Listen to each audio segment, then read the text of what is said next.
Radio. Radio Positiv. Radio Positiv. Radio Positiv. Radio Positive. Radio Positiv, ein Projekt der Aids-Hilfe-Wien. Jeden Donnerstag von 20 bis 21 Uhr auf Orange 94.0. Und im Kabel auf 92,7. Hello and welcome to Radio Positive, the weekly program of the Aids-Hilfe-Wien. My name is Dunja, and today I'm going to present to you the British singer-songwriter Jamie Lawson, who has been supporting James Blunt on his tour in Vienna. Jamie Lawson, often mistaken as a newcomer, has been in the music industry more than half of his life, but only in 2015 was he able to gain overnight worldwide success with his song Wasn't Expecting That. The self-titled album, Jamie Lawson, on which Jamie published that song for a second time, became a worldwide hit and reached number 1 in the UK. His newest album, which was released in September 2017 under the name Happy Accidents, is a second album produced on Ed Sheeran's record label Gingerbread Man Records. The British musician Jamie Lawson was born in December 1975 in Plymouth, England. His love for music began at an early age. Both his elder brothers began to show interest in bands such as The Smiths and the Jackson 5, and they influenced Jamie with their interest. By the age of 8, Jamie got his first guitar as a Christmas present and started to cover songs by The Smiths. During primary school, he then started learning to play the guitar properly. A few years later, he became a member of the school band and didn't only play the guitar, but was chosen as a lead singer.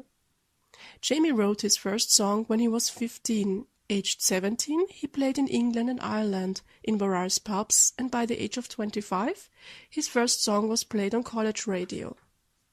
But time will pass until his definite breakthrough. In 2010, a pub called The Bedford invited a few musicians to play during their Christmas show. Among them were Jamie Lawson and Ed Sheeran, and that's how Jamie Lawson met British singer-songwriter Ed Sheeran for the first time.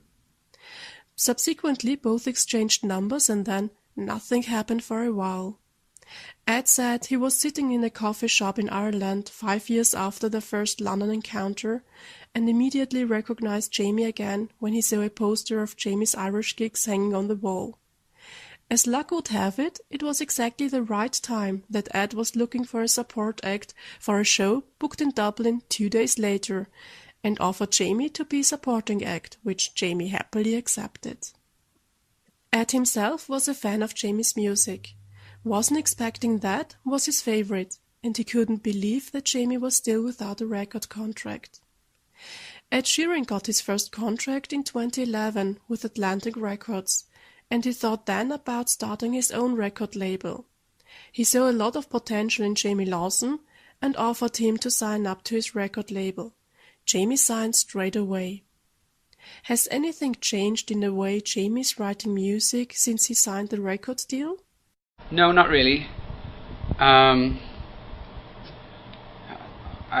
always just kept writing as much as I could. I think, if anything, I got more of an opportunity to write with others, more so than I have before, because of the success that Wasn't Expecting That gave me. More other writers were more inclined, wanting to work with me. So I got to write with a few really good writers, which I had not had the chance to do before, which is interesting, something to explore. That's kind of given me half of the record, really. So it's kind of half and half between co-writes and just songs I've written myself. And I don't know if I'll carry on doing that or if I'll go back to just writing on my own again. We'll see, I guess. I've already started writing for the next record because, well, you may as well.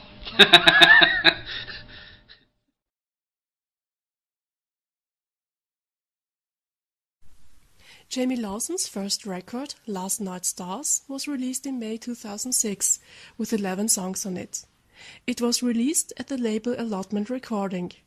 His second record, The Pull of the Moon, was released in June 2010 at the label Lookout Mountain. But only his third record, self-titled as Jamie Lawson in 2015, was the first record ever to be published at Ed Sheeran's record label Gingerbread Man Records. This album reached number 1 in the UK, number 3 in New Zealand, number 4 in Australia, and number 5 in Ireland. Furthermore, it went gold. The single Wasn't Expecting That gained platinum and gold status. Jamie says that he wants his songs to be like a warm hug. When he is in need of an embrace, he starts listening to music, and he wants his songs to have the same effect on other listeners. His fourth record, Happy Accidents, was released in September 2017. He wrote the songs whilst supporting Vance Joy's tour in 2016. How would he describe his newest record? Well, do you know what? It's odd, isn't it? Because it's a record, to me it's like a record of extremes. It has like really happy songs on it, like Can't See Straight or Time on My Hands, even like Don't Say You Don't If You Do. And quite a lot of these songs all deal with like the early stages of falling in love and nervousness and butterflies and all those wonderful things that you go through when you first meet someone you kind of really like. But then at the other end of it, there are some of the saddest songs I've ever written. Things like The Last Spark or Sing to the River or Miracle of Love. They're dealing with pretty heavy subjects of people passing away, of how you deal with that as the person leaving, if you know you're going to go, how you deal with it as the person being left behind, and then just grief itself, and how you cope with that. And so but there doesn't seem to be anything in between on this record. It's just those opposite ends of love, you know. So, I mean, I don't quite know how to describe it. I hope it's still a hug, you know. I hope it's just another hug, maybe a bigger one, a warmer one, a bigger blanket, you know.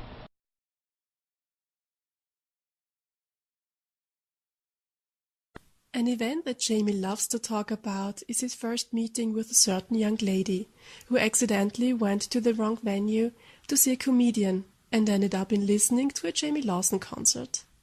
She later wrote that she wanted to see a comedian at this venue. Instead, she enjoyed Jamie's music. He wasn't funny, but great. So, hooray for Happy Accidents! 5 years later, this special lady became Jamie's wife, and therefore he named his new record Happy Accidents. The first single from his record Happy Accidents was named Can't See Straight, a song written together with Ed Sheeran and Johnny McDaid of Snow Patrol. It's very unusual to pack in words like discombobulation or palpitation into a pop song. Did he fit in those words on purpose, or did they just jump at him? Yeah, I said it as a joke. I didn't think they would take me seriously. Turns out they did. I was honestly joking. We needed a rhyme for something, well, some sort of Asian rhyme, you know. And I said it as a joke. They went, oh yeah, that'll work. And I went, no, I'm not serious. And they went, no, it'll be fun. And that was Ed Sheeran and Johnny McDaid. And I knew better after that not to just say things, because they might use them. But it works, it's kind of funny. You know, there's a few nice little words in that song. Yeah, palpitation. Yeah, reciprocation and discombobulation, and yeah, it's nice. Some nice chord changes too, so it's a good song.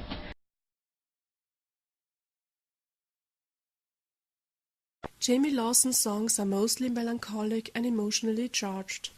He comes to terms with some events and mental states through his lyrics, which are always deep and meaningful, and uses his music as a kind of therapy to put his emotions and conflicts into words. Luckily, he doesn't leave the listeners with a sad feeling, but rather gives them a certain twist. But how does he cope with his own emotional songs on stage? Do those kind of songs cause him problems to sing? Has he ever had to stop a song whilst performing? I think this record will be tough. I have a song about my dad on it, who passed away when I was pretty young. Yeah, so I can imagine that'll be quite hard to sing on occasions, you know. Yeah, definitely. The whole point, as much as you write these songs to get these emotions out of the way, in a way, get that stuff out of you as some sort of cathartic experience. Those emotions are still in there. They don't disperse. They don't go anywhere else. It's just you kind of learn, or hope to learn, how to deal with them a bit better, and writing about them, singing about them, any way that you can work them out is a good thing to do.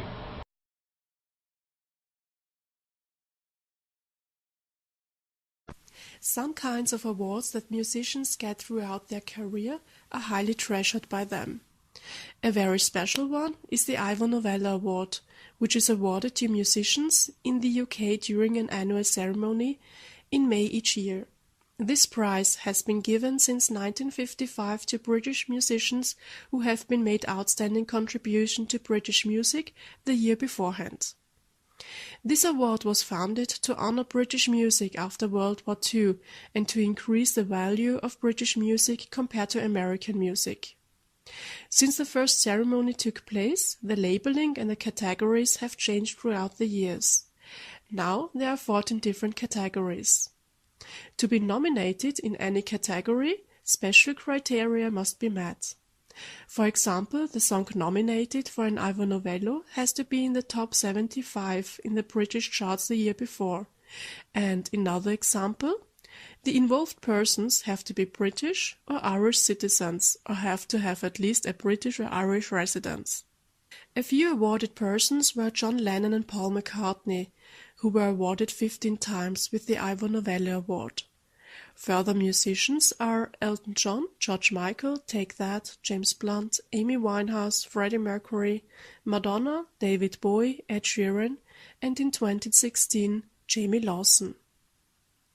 In 2016, Ed Sheeran competed with his song Bloodstream against Jamie Lawson's song Wasn't Expecting That in the same category, Best Song, Musically and Lyrically. Whilst Ed Sheeran won his first ever Ivor Novello in 2012 in the same category for his single The A-Team, Jamie won his first ever Ivor Novello Award in 2016. Yeah, I did. To be honest, I never really thought I'd win that. I never thought I'd even be entered. It's not something I think about. I've had to think about success and what success means lately, because the record didn't do very well in the UK. So, in some terms, I probably shouldn't be as honest as this, but in some terms the record is a failure, because it didn't chart very highly or stay around in the chart, It went into the chart and then it's gone back out again. Having said that, I think the album is really good, so I'm really proud of it. I like the songs on it. I think the songs are really good. So it's not like I'd have done anything differently. So I have to kind of work out, so what is success to you? Is it about the chart position? Should you have written songs that maybe I didn't like in order to get it higher? Or do you just try and create the music you want to create, that you're proud of, and whatever happens, happens? And that's the place I'm at. But that might be a place that doesn't make a lot of money. That might be a place that doesn't make a living. But I have to stand behind it, so that's kind of where I'm at. So in terms of kind of, future plans of what I want to achieve, the answer is I want to have a career that is based on the songs I write that I'm proud of.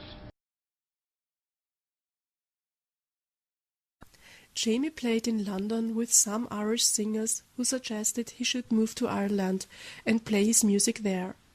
He took action, moved to Ireland, and played as a supporting act for various bands. But it didn't work out the way he wanted to, and he had to take on a job at the music shop Tower Records. 1 year later, he left his job because he wasn't comfortable at it, and he lived in a caravan for the next 2 or 3 years. The song Wasn't Expecting That gave him his first breakthrough a few years later in Ireland. Has there ever been a point in his career where he thought about giving up?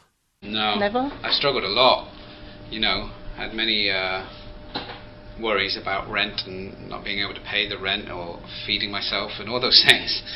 But I never thought about stopping it. I always thought my songs were good enough to be heard and that people would like them or could relate to them as long as they heard them. And that does seem to be the case. The matter of HIV and AIDS does also affect the UK.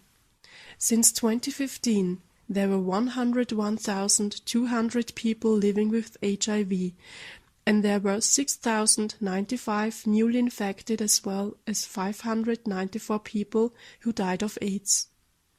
96% of all the HIV-positive people got antiretroviral therapy in 2015. 86% are estimated to have known their HIV status. Since the 1980s, the most group at risk to get infected with HIV is men who have sex with men, as it is also nowadays.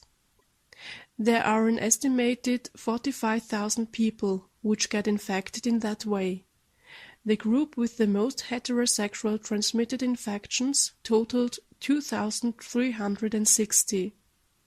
In contrast, there were only 210 newly infected people through drug consumption. Besides, 23 children got diagnosed with HIV in 2015. State schools in the UK have to offer sex education, and parents are allowed to sign off their children from the subject. Luckily, there aren't a lot of parents unsubscribing. Did Jamie get his sexual education from his parents? Yeah, no, I never got that. Just that's the sort of thing you had to work out for yourself in my town. Does Jamie Lawson remember when he first heard of HIV and AIDS? Early 80s, I guess. Early 80s, mid 80s. There was a big advert in the UK to do with like a big gravestone falling over or something. That was the big one. So that was probably the first time I heard about it. And then obviously Freddie Mercury passing away was a big event musically, and passing from HIV, and that big concert that was in Wembley. So that's kind of how I was aware of it. Strangely enough, I haven't really heard much about it recently. Maybe I was thinking about it this morning because I watched the George Michael documentary this morning in my hotel room, which was a really nicely done, beautiful thing.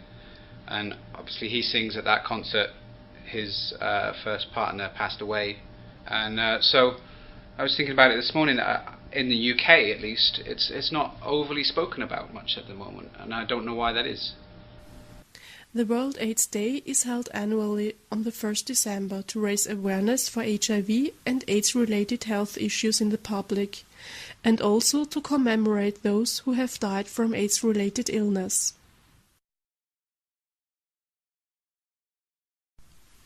Conchita Wurst's win at the Eurovision Song Contest in 2014 in Copenhagen was a big music highlight. Conchita Wurst won with the song Rise Like a Phoenix, 48 years after Austria's last win by Udo Jürgens' song Merci Chérie. This victory wasn't achieved only by Conchita's song and performance, but also by her role as an ambassador of tolerance who speaks out against homophobia. While Austria didn't compete 9 times since the first broadcast of the Eurovision Song Contest in 1956, the UK competed almost every year. They just missed out 2 times. Overall, the UK has won 5 times. The first British win was Sandy Shaw's song Puppet on a String in 1967, and the last UK win, Katrina and the Waves' song Love Shine a Light in 1997. The second place was accomplished 15 times by the UK, and the country reached the top 10 a total of 38 times. But in spite of the achievements, in contrast to Austria, the Eurovision Song Contest might not have a very high significance in the UK. Has Jamie ever thought about participating at the Eurovision Song Contest for the UK? No one's ever asked. I don't think I would do it unless it was a song I had written that I was very proud of or something. You know, if they'd heard a song of mine and said we'd like to use this, then I might consider it.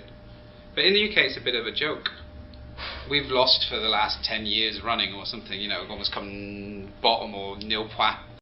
I remember reading about it, I never watch it. Okay, yeah, well, I was just talking to Robin. Did you know Robin, who came second on The Voice? Yeah, so he was just in, I just met him, because he wasn't expecting that on The Voice. And he was talking about it. So it's obviously maybe taken a bit more credibility here than it is in the UK. On the occasion of James Blunt's European tour, Jamie Lawson played as James' supporting act in October and November 2017 in Vienna. During his stay in the UK, he shares the stage with his band. Outside the UK, he performs as a one-man show on stage. But James Blunt wasn't his first support act to accompany on tour. Jamie supported Ed Sheeran in 2014 and 2015 on tour, the band One Direction in 2015, and Vance Joy in 2016, who, by the way, was the second singer-songwriter to be signed on Gingerbread Man Records.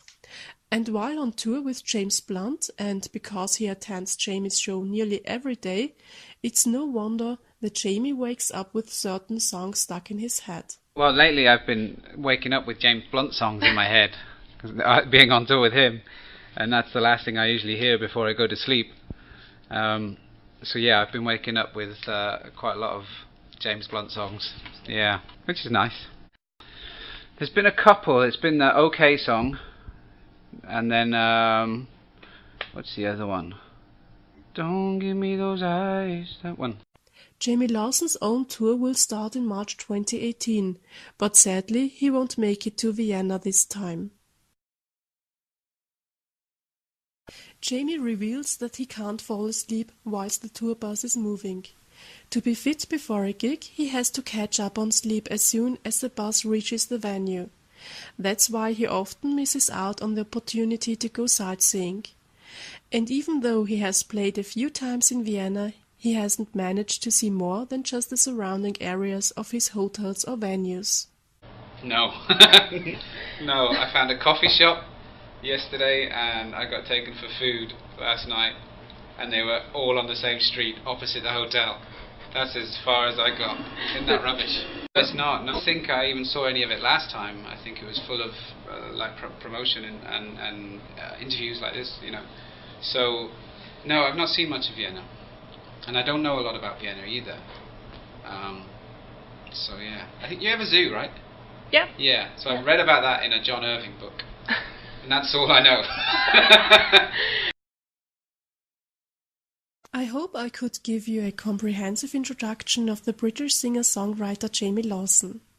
If you want to know more about him, please visit his homepage and go to jamielawsonmusic.com. You will also find Jamie on social media platforms like Facebook, Twitter and Instagram. There you can check out all the information about his live shows, videos and interviews. You can get all the information about the Aids-Hilfe Vienna at aids.at. That's it from today's show, Radio Positive. Ciao, Baba, and play it safe. Radio Positiv. Radio Positiv. Radio Positiv. Radio Positive.